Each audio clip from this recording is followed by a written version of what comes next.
and Smedendorp as well as Rulani. Thank you very much for your time. We appreciate that. And members of the media, thank you very much for joining us for this post-match press conference. We're going to start right away.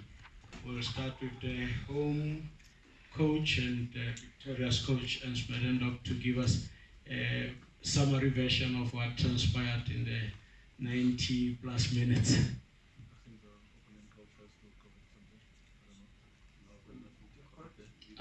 I will ask the coach Medendorp to go ahead and with the summary version of what transpired.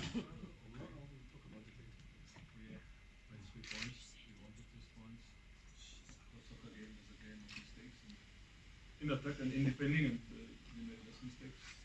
We had the chance, the situation to make it 3-0 and 4-0 in the first half. We messed it up. Got exposed in the beginning of the second half on both fullback side. We should have probably changed it a bit earlier, but I was hoping that Reeve would come into it, come closer. On the other side, we are dealing there with 21 years and 22 years players in the moment. They learn some stuff, and good in the end. Bit of hectic. I don't know what really happened with Matoho with the red card, the yellow card from Daniel. Good, we have to deal with it. It was definitely a hectic game. I don't know. Mango had around, let me say, 44 fouls in a way, being very aggressive, going into it, but players got injured. But good, that's something will happen. In the end, 3 points, and soccer is about results. Thank you. Thank you, Coach. Yeah. I'm going to ask Coach Rulani. Sorry for that. 1, 2, 1, 2. Thank you, Coach Rulani.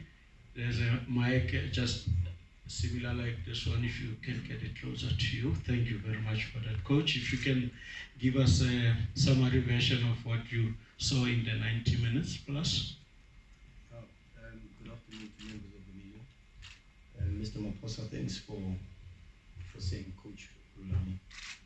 Initially, you just introduced me as Rulani, but your opposition coach was Coach Medendorp, so I'm also qualified as Coach Rulani, but thank you for correcting that. Thank you very much, Coach. Apologies, Coach. Thank you. Yeah, good advert for football. I think if you minus all the drama and some of the thuggish behavior, then I think it's a good advert for football. Two very good teams going at each other. Not a good start for us.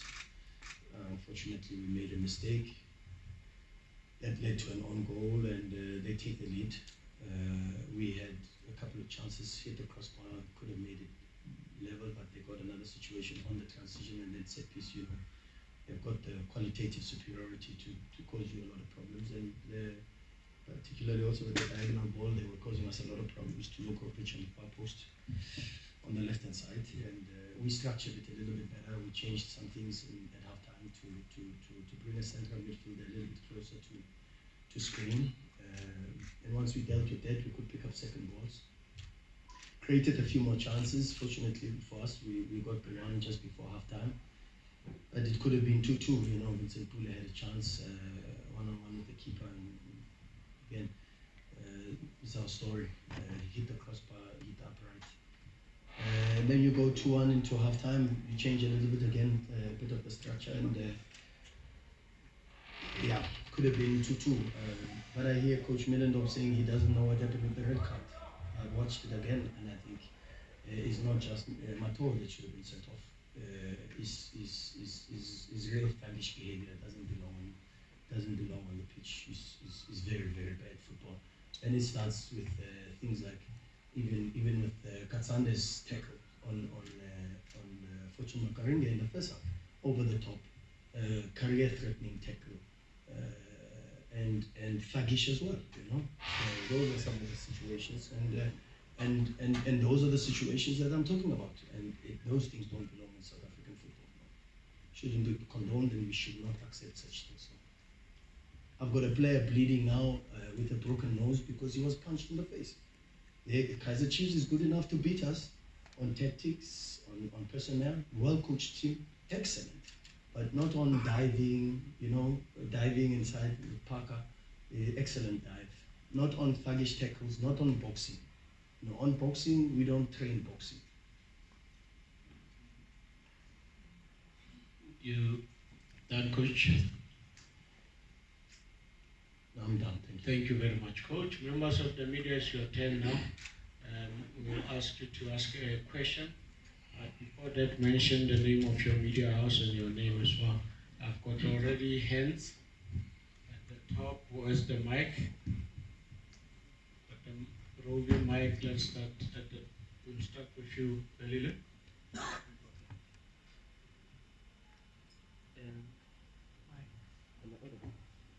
Let's go, Belile. Okay.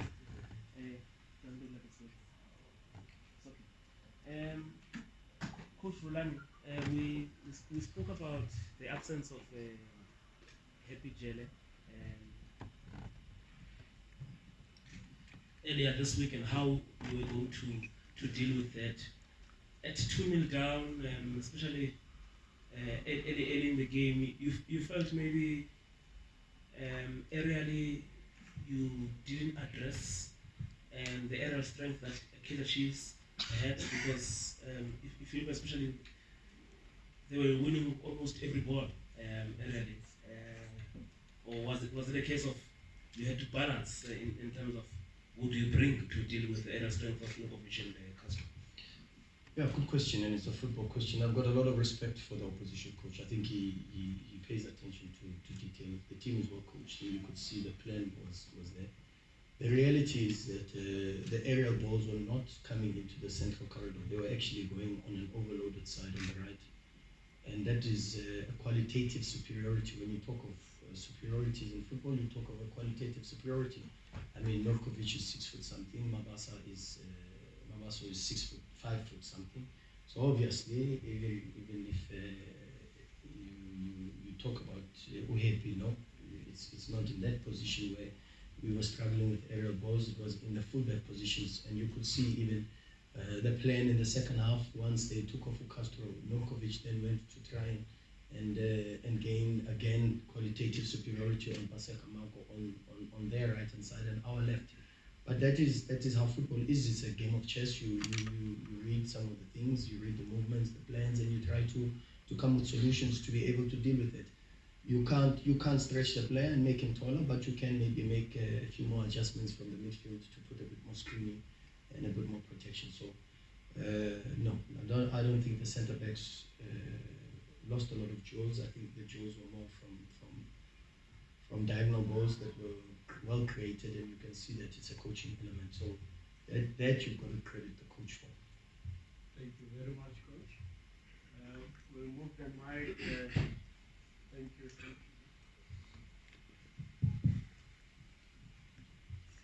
Mark Strader of Tisa Blackstar. Both coaches, just first of all, I think kudos for 2 amazing derbies. We can obviously see the tension that exists between you. I mean, that's got a build up of a week. But in terms of the football on the field, there might have been some thuggishness, but in terms of what the fans saw, they've probably not enjoyed a derby like this, particularly 2 derbies, for a long time. So I'd hate to put water on the fire because everyone here wants me to stoke the fire. Basically, I mean, if you don't see eye to eye off the field, on the field, there seems to be some kind of grudging respect in terms of the football that's played. If I could just ask that, and just, yeah, well done on 2 great derbies, thanks. Is there a question there? Yeah, is there a kind of a grudging respect on the field for the opposition coaches' football, because it was really good football? Thank you very much. I hope the 2 coaches got a comment. Do you want to make a comment on that, Coach? Yes. If you're in a game, so it's nothing to talk about. You have to kiss each other, or you have to go live. You do the preparation starts 3-4 days before. Then the 90 minutes are getting heated.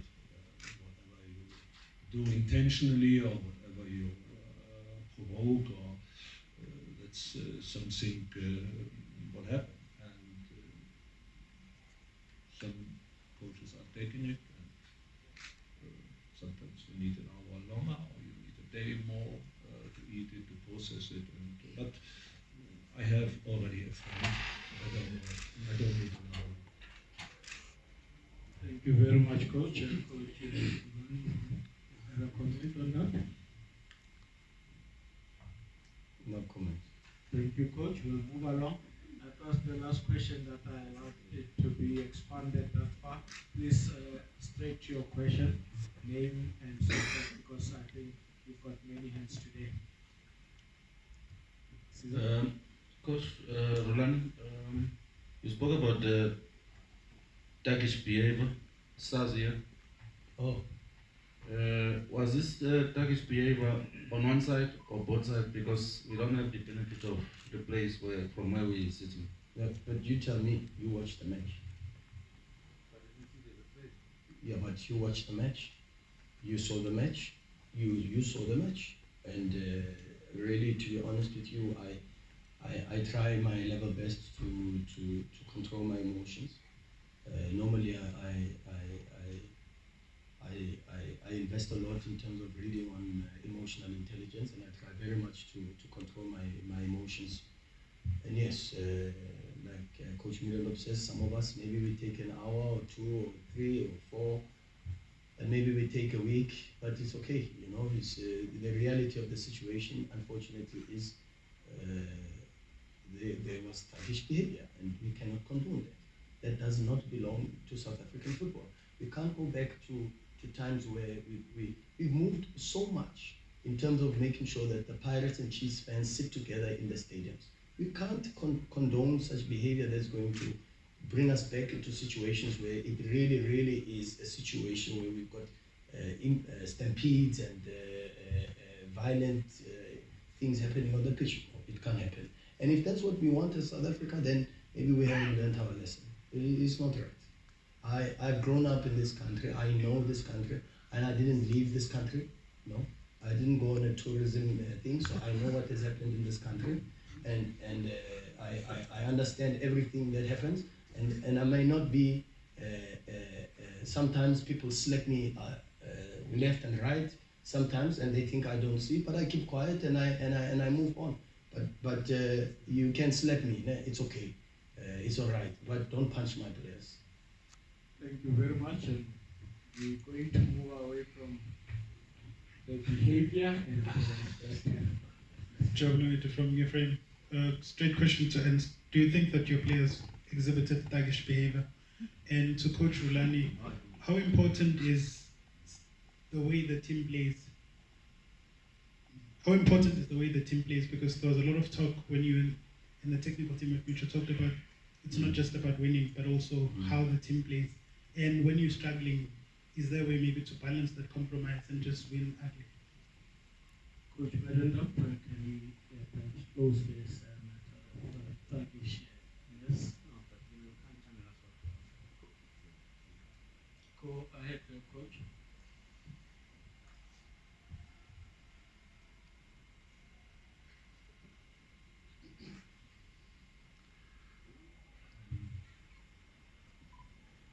I have a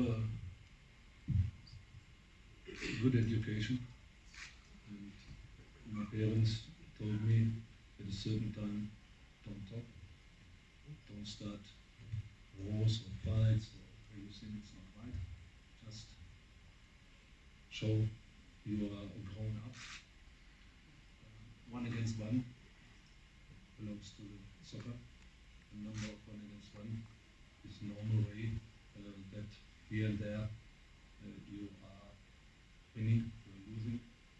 That is why over the decades the institution of FIFA introduced yellow cards, introduced fouls, introduced penalties, introduced all this stuff. When something happened, I think Virgil Macarena and Katsando was a quite happy duel, there's no doubt about it. Actually, not to be not, but I spoke to Eric and he said he was just on the way to really protect his own players, to protect the group, going at each other, and in this moment somebody fall apart. So now, I don't think if it is a foul in the penalty area, what should the referee do? Should he go first to the opponent coach and ask, can I give it? Or should he phone somebody to say, okay, is it right? I think actually it was a very clear penalty, it was a clear foul, and something like this, to use words to describe it, I'm far away from this. I don't even use the word, what you ask in your question. I don't think it's the way how it works. There was a number of goal scoring opportunities on both sides. There was a number of mistakes, and if I'm talking about a game of mistakes, then I'm talking about the defending and I'm talking about the attacking.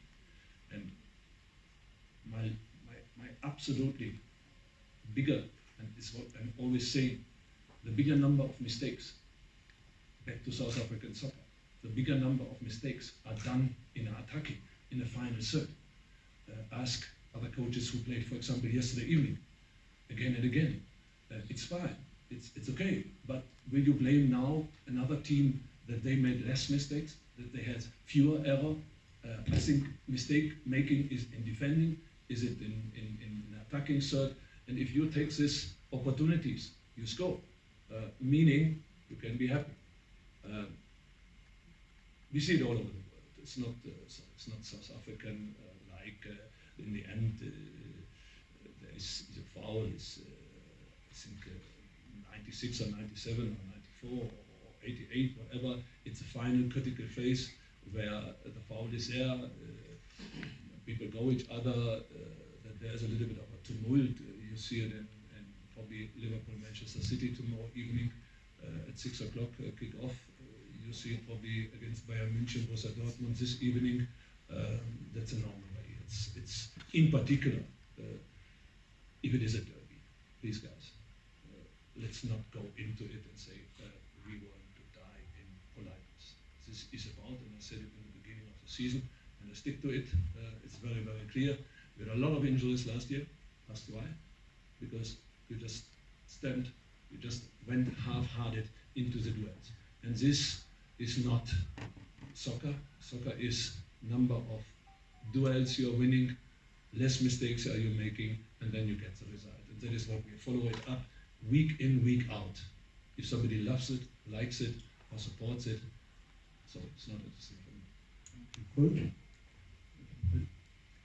Yeah, we worked very hard on trying to build our style of play, our game model.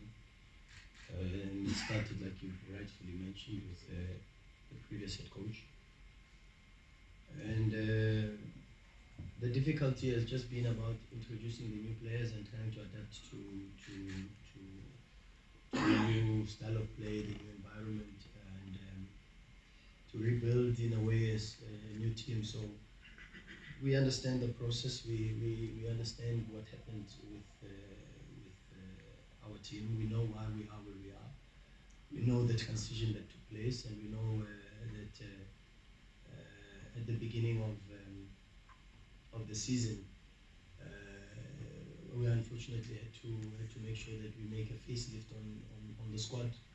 And when you do that, when you unfortunately have to let go of 15 players and you bring in 10 players, of course there's an adaptation that needs to take place. But if you look at the reality of the situation, last season, where we were with the same number of games before coming here, we were 10 games and we had 16 points. We came into this match, 10 games, 13 points. So while still trying to manage the transition, while still trying to manage and work with the new group and the adaptation process that needs to take place, I think the players have done extremely well to make sure that they protect the reputation and the integrity of the club, which is the most important thing. Of course, big clubs are judged by results, and we know that, and we are never going to step down from that, because the moment we step down from that, we lose our status as a big club.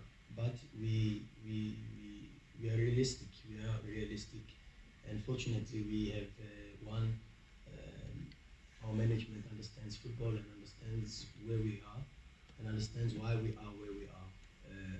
And our supporters are also people that are football, understanding people. But be that as it may, you know, we've got to obviously start turning these good performances into results. It could easily have been 3-2 just before the penalty. There was a 2v1 Lodge had, and these are the decision-making issues.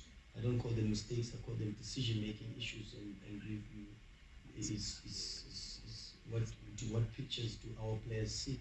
You know, and you've got to encourage them to create more of those situations. But we'll keep working harder to improve, because from then on they go and they get Parker goes and gets a swimming pool, and so. But what is, we can't talk about too much about it. Like I said to you, and I've watched it. I've gone inside and I've watched it time and time again. My analysts have shown me all the incidents, and I know Coach Ernst does his homework. I know he's going to watch the incidents also, and he's an honest and a man of integrity, and I think he will accept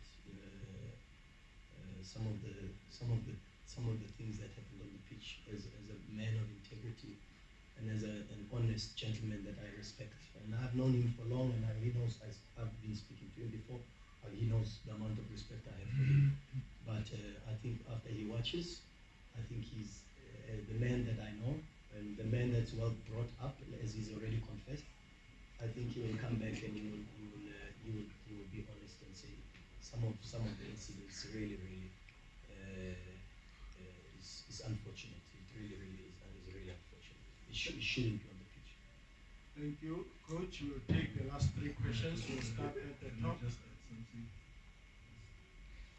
It's a process, and I definitely will do my best to be clear structured, what I'm always doing, reflecting. And good, unfortunately, my analyst is with Bafana going today. He comes back on I don't know, probably have to wait some days more, but I do my own. I think actually, just to add some numbers in, we released 18 players and we brought in only 5. Adoption, question now, what is more difficult, what is more easier, in which way? And secondly, when we discuss, I believe just before we got the penalty, fully deserved, was my current position. If you have an action over player, there are 2 components. One component is a decision making, and the player who made this decision to just look the ball over the goalkeeper made absolutely the fantastic right decision. The decision component alone is not bringing you the success. You have to go decision making component and skill execution component. These are 2 components what brings you a successful action, successful scoring, successful final tapping. So now decision making, I believe it was right. Skill execution component was not so good. There the mistake is coming in. Thank you, Coach. Unfortunately, Lodge is my I've got to coach him on that, and I think it's the decision making. But you've got your own work to do, so I've got my work to do also. Thank you. The questions Right. have narrowed I think to 2. Let's take the one at the top and we'll get the last one coming here. Thank you. My name is Nita. I'm from the college. Was Coach Lulani. Your boys' second half, I'm here. Yes, yeah. Your boys' second half came back turbocharged in guns blazing. Don't you want to tell us what did you tell them in the dressing room? And Coach Billendorp, on numerous occasions, I've noticed you look frustrated, cheesed off, and a little bit heartful because you were talking a lot to the 4th official on the touchline.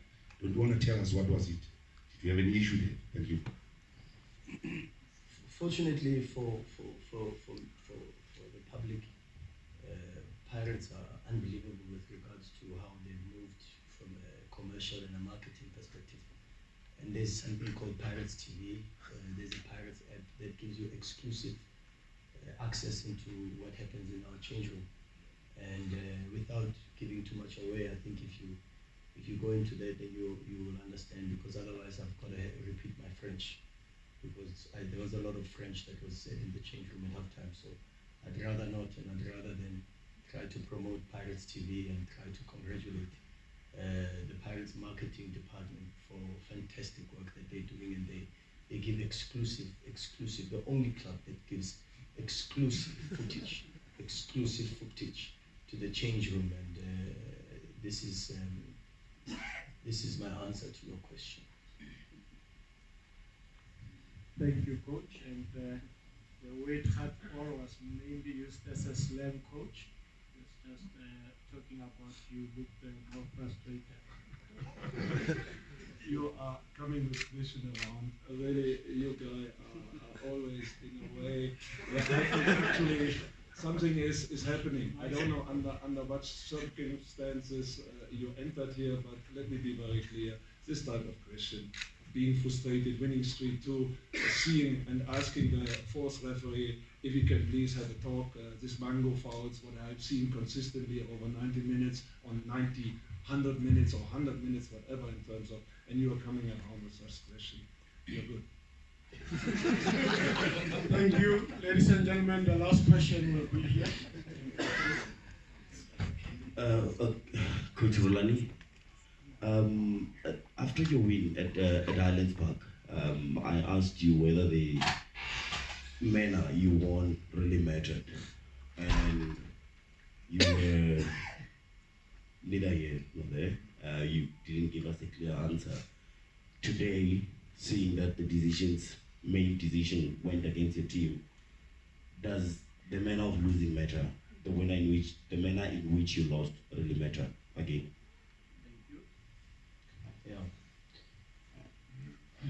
The manner in which you lose is important. I said to the players at halftime, I said, when you're a soldier and you sign up to serve, you go to war, and they find that you are dead in the jungle. They do a post-mortem.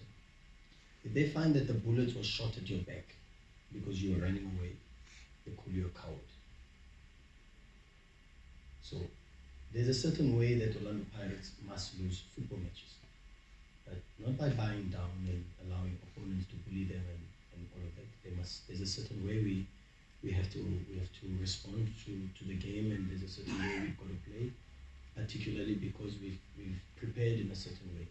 We don't want to beat ourselves, and when we lose to a better opponent. And like I said, Kaizer Chiefs are good enough to beat us on tactics. They beat Sundowns 6 on tactics and okay, other related issues. It's not my business. But this is this is strong Kaizer Chiefs team. They made 8 rotations against Chippa, and they beat Chippa. They're a strong side. So, but we don't accept to be bullied over and allowed to change our person. Of course, we call ourselves chameleons because we've got to adapt to certain things, and the game forms of Chiefs are very different to the game forms of all the other clubs, Maritzburg, that we played, Highlands Park.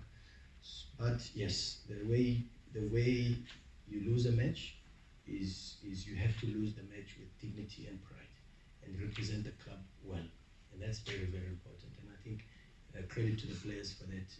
We've already seen it against Cape Town City, we've seen it against Bidvest, we see it again today. So unfortunately,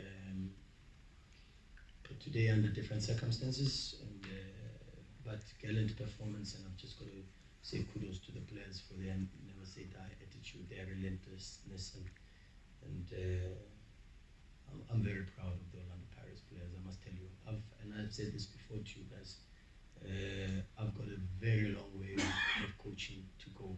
I've got a very long way. I don't know where it will take me, outside of the borders, or I'll stay here, but I've got a very long way, and I've got a lot to learn, and I'm prepared to learn. But I must tell you that with these Pirates players, for me, they go down into my heart, and they've endeared a bigger brother for life in me because of their spirit and their attitude. Is an honor to work with this group of players. It's unbelievable. Thank you. The last question is to Charles Baloy from Daily Sun, Sandisa. My question is to both coaches.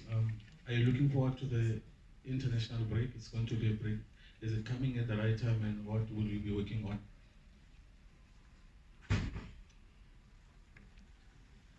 Go for it, coach. Yeah, it is not a time where, and I had a chat with Molefi this morning. It's not a time. It doesn't matter Zambia or if it is Nigeria or if it is South Africa or the under 23 players. It's all about qualification.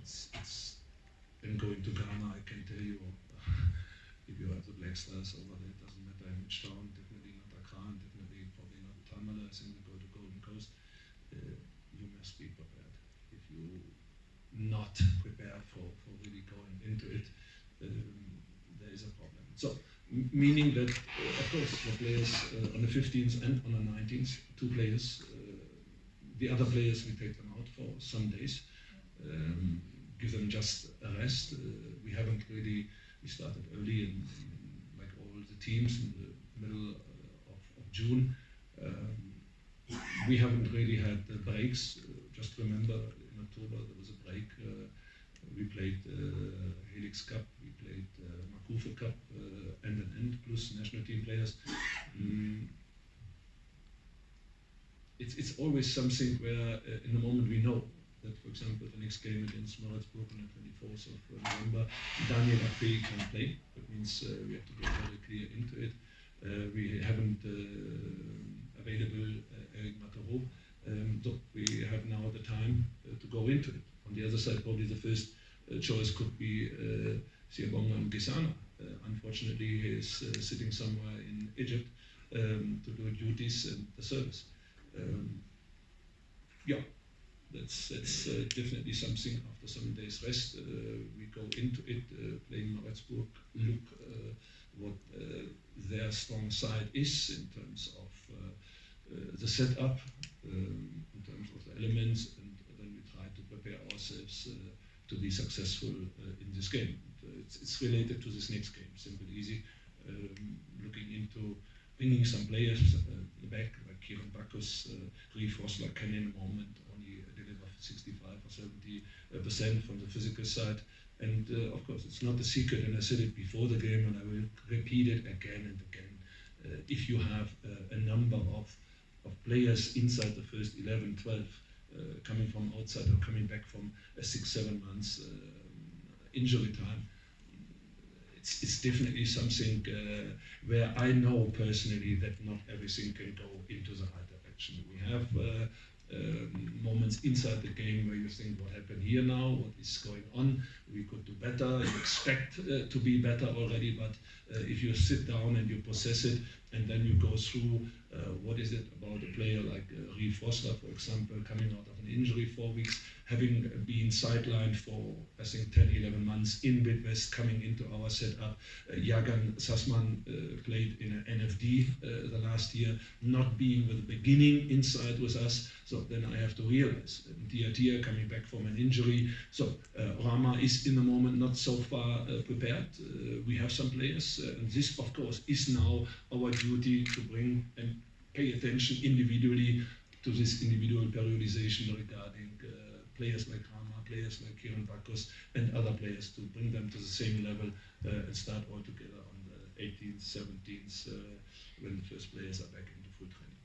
Coach Rulani Mokoena, Coach Ensmeden Dop, we close it right here. I haven't responded to the question. Yeah, I'm definitely looking forward to, mine is very brief, Mr. Maposa. I'm looking forward to the FIFA break. Fortunately or unfortunately, the doctors have to work on broken noses, bruised eyes, broken knee. That's the first thing. And the second thing is, what am I going to be working on? I'm definitely not working on taekwondo, judo, or swimming. So that's thank you very much. Thank you, everybody.